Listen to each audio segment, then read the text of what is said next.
مستقبل سے مایوس، بھوشیہ سے نراش۔ زندگی کے بارے میں کتنے ہی سوالات انسان کے دل میں پیدا ہوتے ہیں، مگر اس کا تشفی بخش جواب یا سنتوش جنک اتر یا سیٹسفائنگ آنسر نہ ملنے پر انسان مایوس ہو جاتا ہے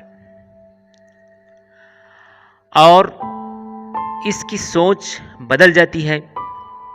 مایوسی کی سوچ کی وجہ سے وہ دنیا میں جو کچھ اور جیسا کچھ ہے وہ اس سے سمجھوتا کر لیتا ہے اور اسی زندگی کو اول و آخر سب کچھ سمجھ لیتا ہے اور اسی طرح اپنی زندگی کا نقشہ یا پلان بنا لیتا ہے۔ یہاں کے سکھ دکھ کو اصل سکھ دکھ سمجھ لیتا ہے، یہاں کی نیک نامی کو اصل نیک نامی یا فیم سمجھ لیتا ہے اور یہاں کی بدنامی بھی اس کی نظر میں اصل ہے۔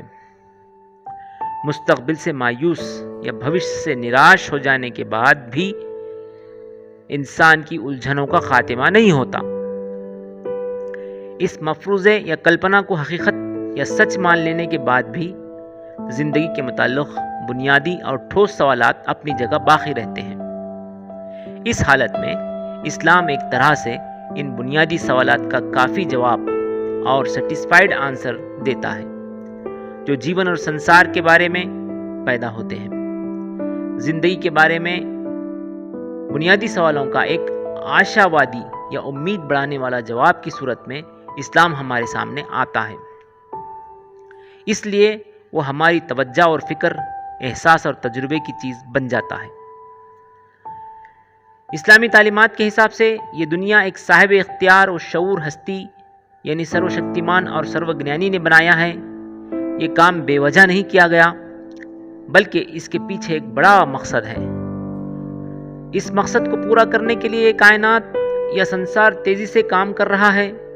دنیا تیزی سے اپنی منزل کی طرف رواں دواں ہے اور جس منزل پر پہنچنے کے لیے یہ کائنات حرکت کر رہی ہے، اس منزل کی طرف جانے سے اسے کوئی چیز روک نہیں سکتی۔ کائنات کی فطرت، مزاج اور اس میں موجود مقصد کو بدل ڈالنا انسان کے بس کے باہر ہے۔ قرآن نے صاف صاف الفاظ میں بتا دیا ہے کہ زندگی اور انسان مکمل خاتمے یا اینڈ کی جانب نہیں بلکہ ایک ترقی یافتہ زندگی اور ہر طرح سے مکمل دنیا کی طرف بڑھ رہی ہے۔ چنانچہ قرآن کہتا ہے، اس نے سمجھا تھا کہ اسے کبھی پلٹنا نہیں ہے۔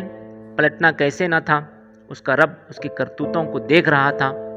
پس نہیں، میں قسم کھاتا ہوں شفق کی، شام کی لالی کی اور رات کی اور جو کچھ وہ سمیٹ لیتی ہے اور چاند کی جبکہ وہ پورا ہو جاتا ہے۔ تم کو ضرور درجہ بدرجہ دھیرے دھیرے ایک حالت سے دوسری حالت کی طرف گزرتے چلے جانا ہے۔ قرآن